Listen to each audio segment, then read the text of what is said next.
In this video, I will show you how to create pivot chart. So insert your data, then select it,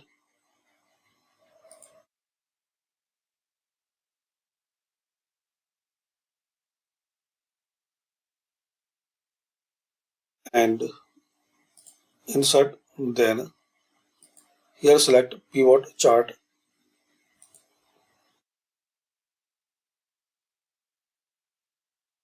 Now select a table or edge. Choose where you want to pivot chart to be placed. New worksheet or exiting.